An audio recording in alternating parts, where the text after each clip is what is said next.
Hi, excuse me. Hi, folks. You're with Tacitus today.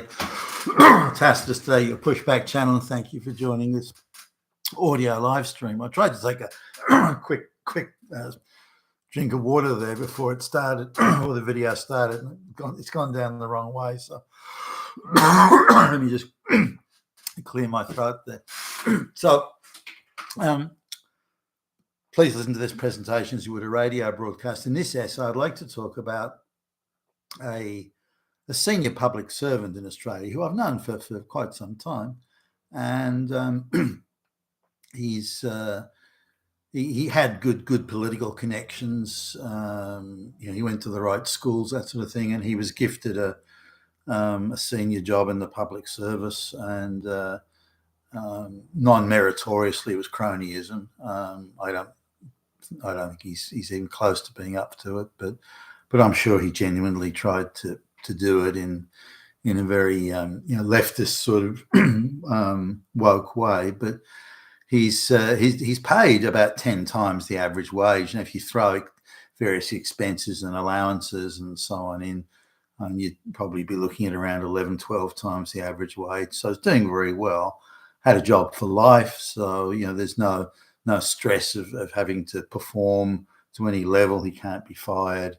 So he's able to sort of cruise along and take generous holidays. The pension that he's going to receive is exceptionally generous. So anyway, unsurprisingly, he married a woman who was an activist, and this has sort of coloured, I guess, his view on things. She hangs around with other activists, and he hangs around primarily activists. There are a couple of exceptions. We have to be quite careful what we say about are we sympathetic to Donald or favourable for Donald Trump in the United States, because whenever we meet them and the people around them, they're aggressively anti-Trump. They can never say why. They just do the CNN talking point type denunciation without saying why the Trump is bad or this or that. So, and it's almost as if there's some sort of conductor of an orchestra, or someone needs to say, "Oh, have you seen Donald Trump's latest this?" or something. And in unison, they all go, "Oh!" So again, it's like someone sort of conducting. Okay, 1, 2, 3, oh! But they're all on the same page on this sort of stuff. Now, none of these people have to actually earn a living. None of them are accountable. None of them are really have to deliver anything, or build anything, or create anything, produce anything. So they're, I mean, parasite's probably too strong a term, but I would argue that their contribution to the community and to society is not very substantial. He lives in one of the most expensive postcodes in Australia, and has 4 children, and they all went to good quality private schools, and all had the very best really that the education system had to offer. Ivy League, sandstones we call them in Australia, but Ivy League universities, and it would be hard to have a more advantageous upbringing than these children had. So now the mother strikes me as someone who's on from the very first day we met her. She's someone who appears to be on the very cusp of having a nervous breakdown, and how much medication she's on is hard to say, but the Prozac, certainly someone addicted to Prozac would be at least a minimum statement you could say about her. But she hangs around with a very leftist crowd, very arty sort of leftist crowd, very cultural, and that the whole sort of household is steeped in woke principles and woke attitudes and woke ideas. Now, these aren't views and attitudes that arrived organically or naturally, because it's just someone who's never had to work a day in his life. She's never had to work a day in her life. She proudly announces that she was the first female student to receive an affirmative action degree at some university. And she sees this as a great badge of honor. Did she earn the degree? Did she work hard? Did she bust her ass? And did she hit the books? And so, well, no, she got an affirmative action degree, but she waves this around as if that she's kick-ass. Hey, I'm stunning and brave.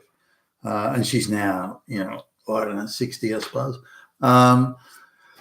But what happened to their children? So again, the children had great education, very privileged background, living in a nice neighborhood and all this sort of stuff. So you'd think that they would, and through the family connections, they could get pretty decent jobs. But for some reason, it's all gone terribly wrong.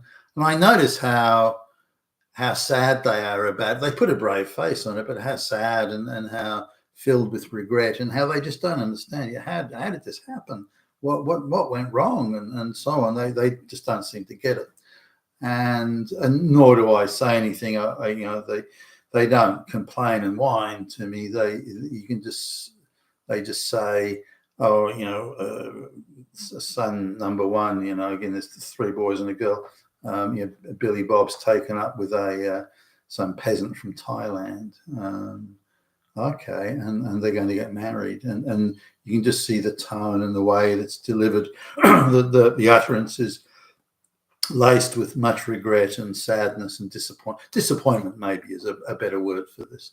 So having a look at that, one of the boys gets off on going to these bondage places where they, the girl ties you up and beats you with whatever they do in those places. And he goes to Thailand for sex holidays where there are places that specialize in this bondage. And one of the bondage prostitutes ends up they end up getting together, and the guy's going to marry her. And if you saw the guy, it's just written all over him that he does this sort of stuff, and and he's into it. He's incapable of having a relationship with a white woman or a straight woman, and I think part of that is because the only women that he sees he has any sort of cultural affinity with is the radical blue-head activists, and they all hate men, and this sort of stuff. So that nothing works out for him there. So he's marrying this Thai bondage and discipline prostitute that's gonna, I love you long time. I love you long time. Yeah. So I can't see that really. It couldn't be. It's not going to be a crowning success. What can I say? The next one has married another Asian girl, and she's about 4'8" tall. I doubt she'd weigh more than 40 kilograms. 80 or 90 pounds would be her total body weight, if that.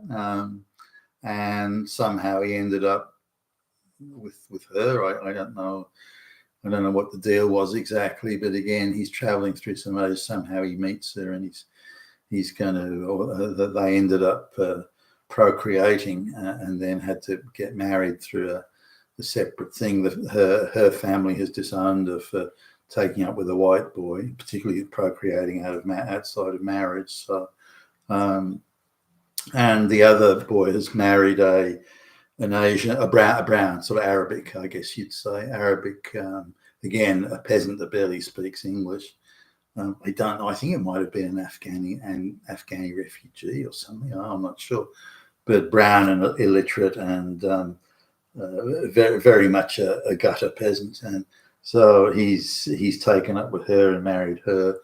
And it's almost like they all want to somehow. It's like I don't know whether it's an act of rebellion against the parents, or there's almost an attitude with, look what you made me do. I'm doing what you wanted me to do, and now you're not happy about it. So there's some dynamic going on there that isn't very desirable, I think, for any family.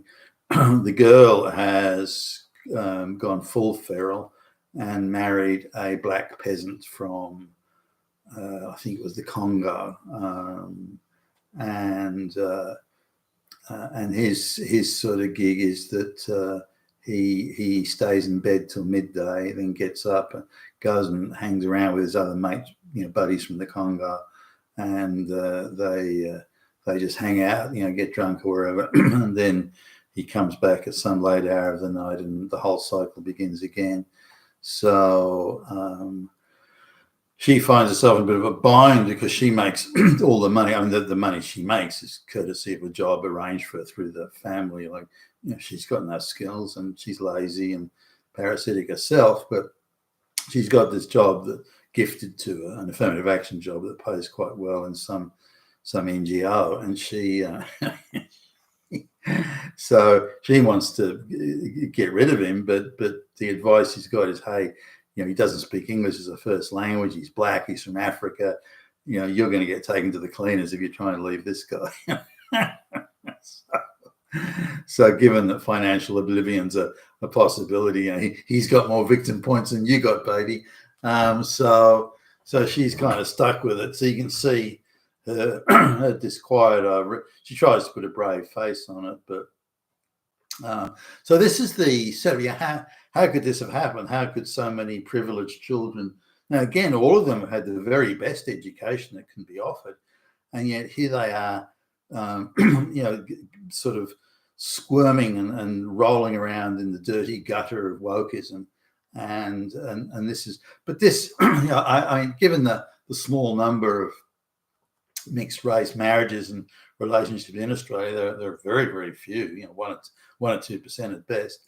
And so these guys are statistically relevant almost, and as they come from the same family. He's sad at what's happened. He wanted them all the kids to sort of marry another white. So, they grew up in an area that's 99.9% white and so on. They went to schools that are 99% white, and yet look how it's turned out. So this is the effect, because in the household, all they really heard about, especially from the mother, was how, evil white Nazi oppressors and the fascists, and Donald Trump's a fascist, and this, and all those attitudes and views and so on were in the household. White supremacy, and the list goes on. I mean, can you imagine a household rabbiting on endlessly about white supremacy and so on and so forth, living in a privileged all white area, going to all white schools, with in an all white public service department and so on. Like, but there you go. But these parents, I think she's going to almost die. The mother is almost going to die from grief and sadness over what's happened to the children. And I don't think he's that far behind. And you almost think whenever he talks about the children, he's going to burst out in tears with just the regrets and the disappointment. But how much did they contribute to this? And why do they think they can spout this nonsense ideology and not have any effect on the children? Now, the fact it's had so much effect on the children does surprise me.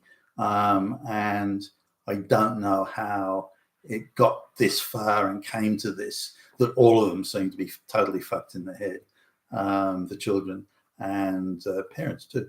So parents would be advised to be far more apolitical than, and especially when it comes to these ideological issues, because the price you can pay can be monumental, as indeed we can see with this family. You've been with Tacitus today, your pushback channel. Thank you for listening.